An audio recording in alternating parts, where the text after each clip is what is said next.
اعوذ باللہ من الشیطان الرجیم بسم اللہ الرحمن الرحیم وَلَقَدْ نَصَرَكُمُ اللَّهُ بِبَدْرٍ وَأَنْتُمْ أَذِلَّةٌ۔ اور مسلمانوں یاد کرو اللہ نے تمہاری مدد کی تھی بدر میں جبکہ تم بہت کمزور تھے۔ کل 8 تلواریں، 313 کے سوا سب کے پاس تلواریں نہیں تھیں، 8 تلواریں کل۔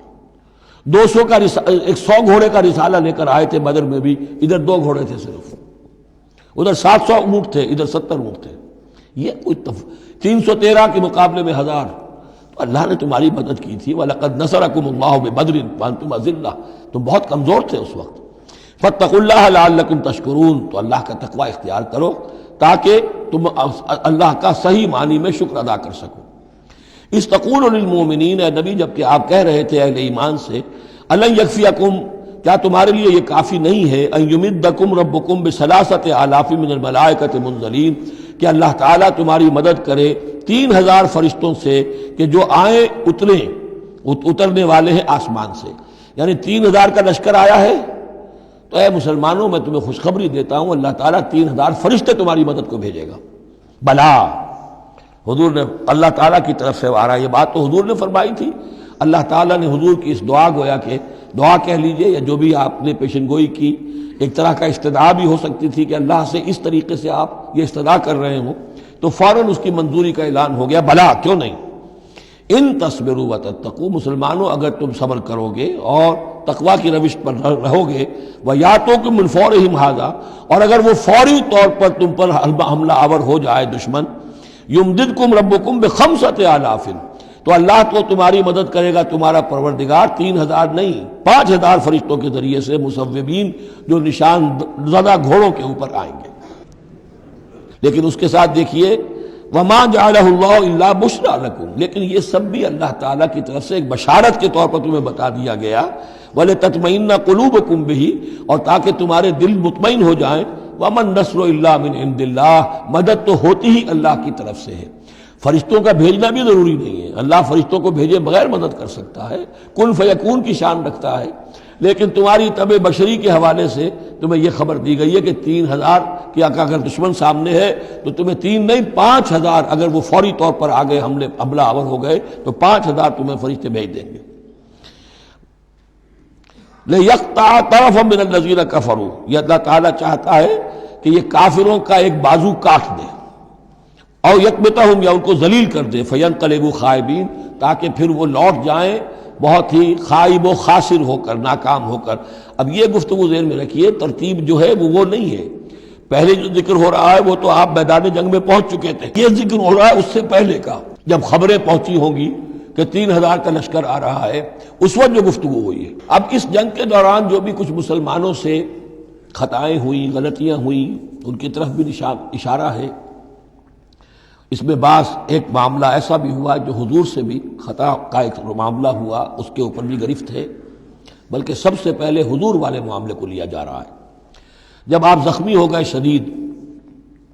اور آپ پر بے ہوشی بھی طاری ہوئی، پھر جب ہوش میں آیا تو آپ کی زبان پر یہ الفاظ آ گئے، کیف یہدی اللہ قوما خضبوا وجہ نبیہم بالدم، اللہ اس قوم کو کیسے ہدایت دے گا جس نے اپنے نبی کے چہرے کو خون سے رنگ دیا، کیونکہ تلوار کا وار پڑا تھا آپ کی، یہ چیک جو ہے، چیک بون پر یہ جو ہڈی ہے چہرے کی، اور اس سے 2 آپ کے دانت بھی شہید ہو گئے تھے، اور یہ کہ فوارہ خون کا چھوٹا تھا، اور اس فوارے سے ظاہر بات ہے آپ کا پورا چہرہ لہو لہان، پورا جسم، اور خون اتنا گیا کہ آپ پر بے ہوشی طاری ہو گئی۔ کیف یہدی اللہ قوما، اللہ کیسے ہدایت دے گا اس قوم کو، خضبوا، جنہوں نے رنگ دیا، وجہ نبیہم، اپنے نبی کے چہرے کو، بالدم، خون سے۔ اس پر گرفت ہو رہی ہے۔ لیس لک من الامر شیء، اے نبی آپ کا کوئی اختیار نہیں ہے، آپ کا کام ہے دعوت دینا، تبلیغ کرنا، لوگوں کی ہدایت و ضلالت کا فیصلہ ہم کرتے ہیں، آپ نہیں کرتے۔ اور دیکھیے اللہ نے کیا شان دکھائی،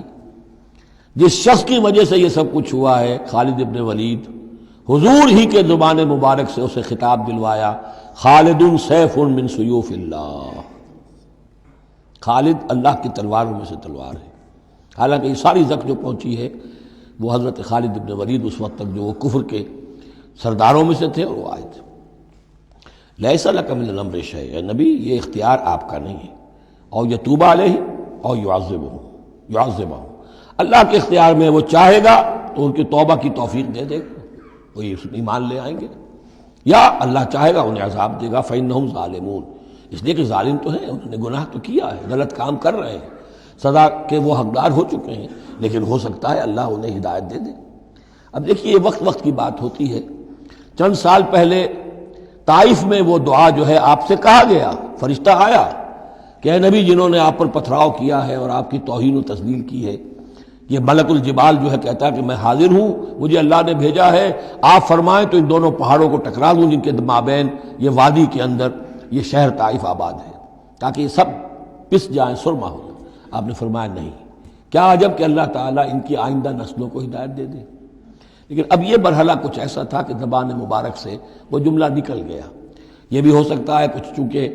بے ہوشی سے ایک دم اٹھے ہیں تو اس وقت شاید پوری طریقے سے آپ جو ہے اپنے پوری طرح اپنے حواس جو ہے ابھی بحال نہیں ہوئے تھے اور یہ الفاظ نکل گئے۔ لیکن اللہ تعالیٰ کا معاملہ یہ الرب رب